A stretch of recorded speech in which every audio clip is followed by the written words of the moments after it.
Still live? Lingoy.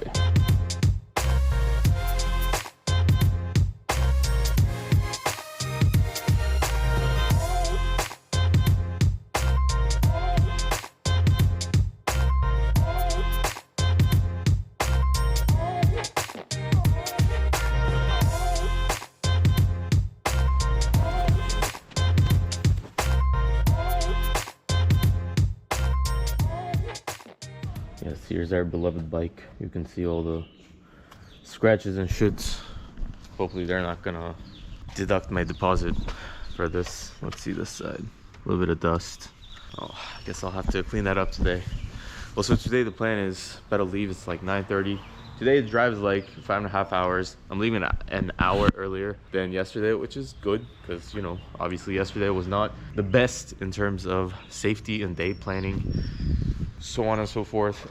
Today I looked up, like, next to the national park, if I don't go straight to Chiang Mai, I can stay at a town, and I actually do prefer that because I would rather like enjoy the park. You know, there's no point in like driving.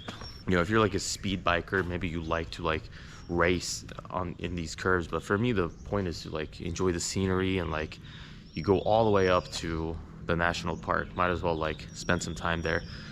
So anyways, today we got like 2 stops. One's a pagoda, one's a waterfall, both in like very scenic, nice views, you know. So it doesn't make sense for me to, in my mind, you know, it doesn't make sense to just like look at that for 10 seconds and then like fuck off, you know. It makes more sense to like sit there, chill, drink a beer, smoke a J, you know? All right, let's go. We're just getting some gas. This is Mae Sairong, by the way, where I would have slept if I came here yesterday, but nothing in this city really. I just drove by and yeah.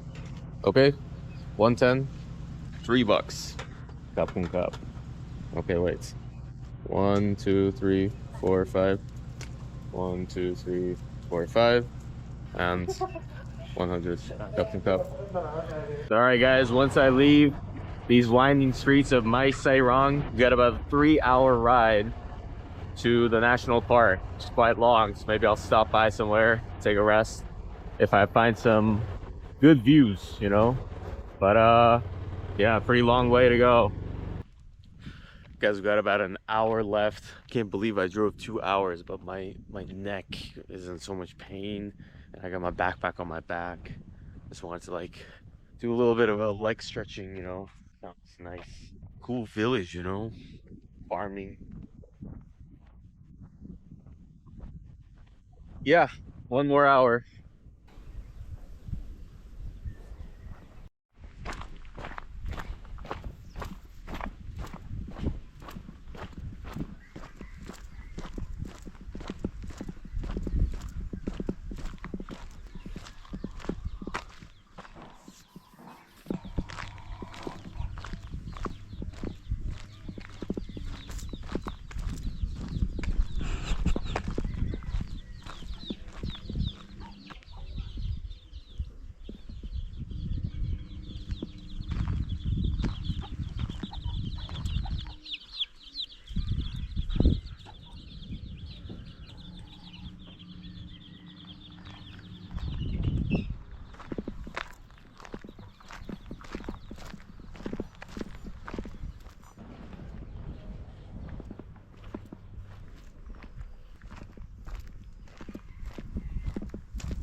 Interesting to see like the different lives that people live, you know.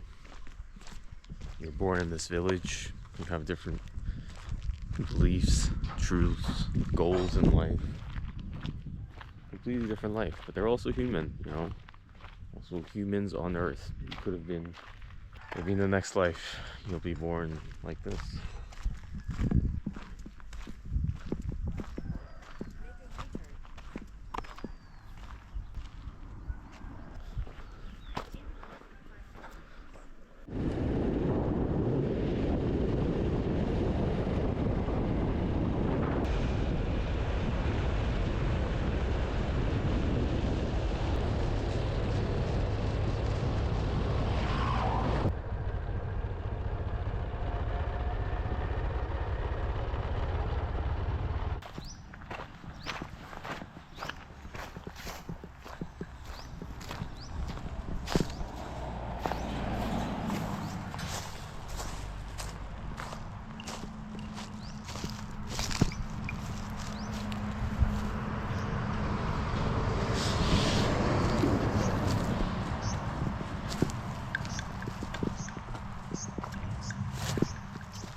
All right, guys, we are here.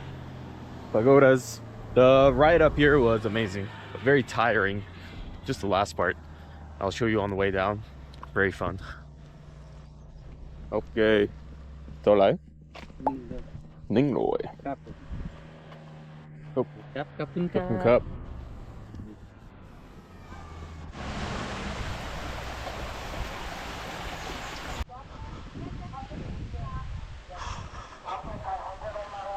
Very beautiful. Oh wow.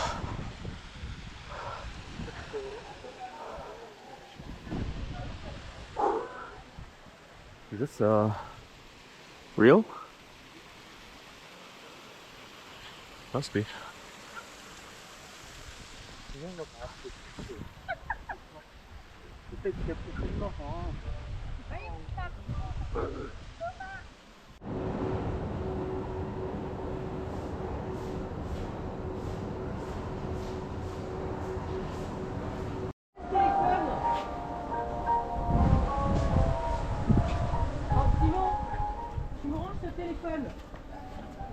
Vous avez fait un tour, vous avez regardé un petit peu? Very impressive. This is the first pagoda. Apparently it's made for the king. And this one is made for the queen. This one has mountain views. The other one has flower garden.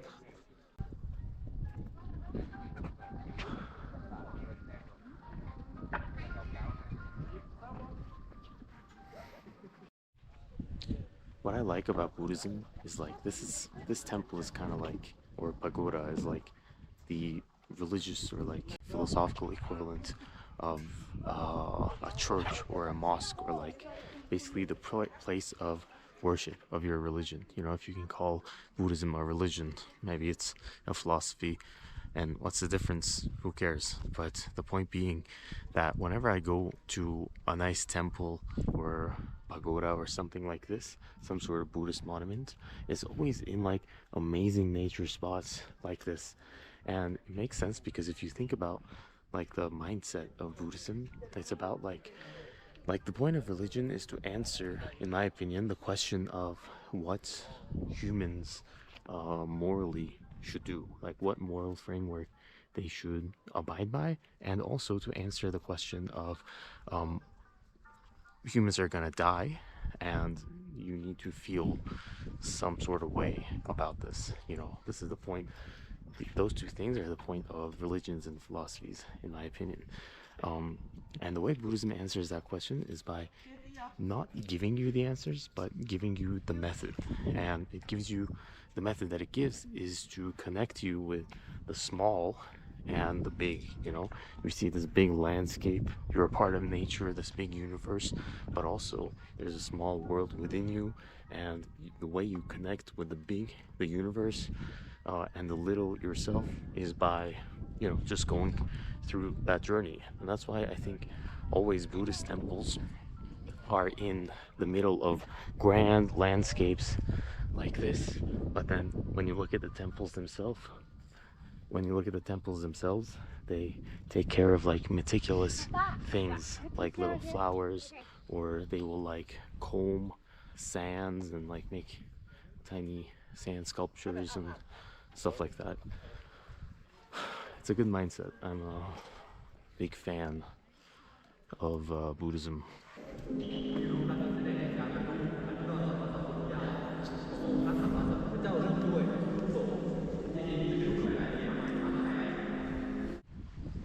Now this is the second pagoda. Again, this decors the outer walls, and here's the flower garden. And inside is pretty similar as well.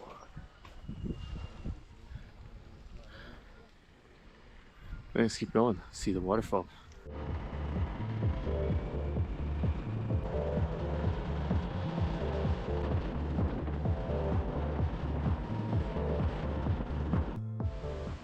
Okay guys, waterfall, here we are.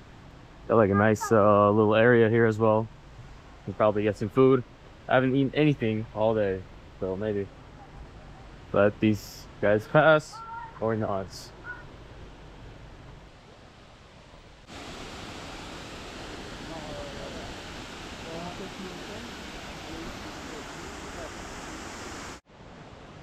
I'm gonna have food here, guys, and I made the best plan ever. I saw a homestay that I was passing by on the way here, about like 15 minutes, and I'm just gonna stay there. You know, it's early. I can make it to Chiang Mai even, but why? Because like I'm already here. You know, like when do you get to sleep in places like this? So that's the plan. I'll show you guys the views, maybe like a little bit of a tour there, but then I'm gonna end the video. The rest is just a drive to Chiang Mai. It's not that interesting. So yeah, we'll see you there. Guys, I'm having a Chang break, little beer break. And food, of course, is coming. 1 soup and 2 Thai dishes. I haven't eaten anything all day, as you know. But then I decided to book a homestay here, about 15 minutes. I already passed it. But I'm just gonna stay there, you know, because you don't get to sleep in parks like this. And what am I gonna do to like, I can make it to Chiang Mai, you know, there's enough time, but I'd rather like spend all that time inside this park. That's why I came here. So that's the plan.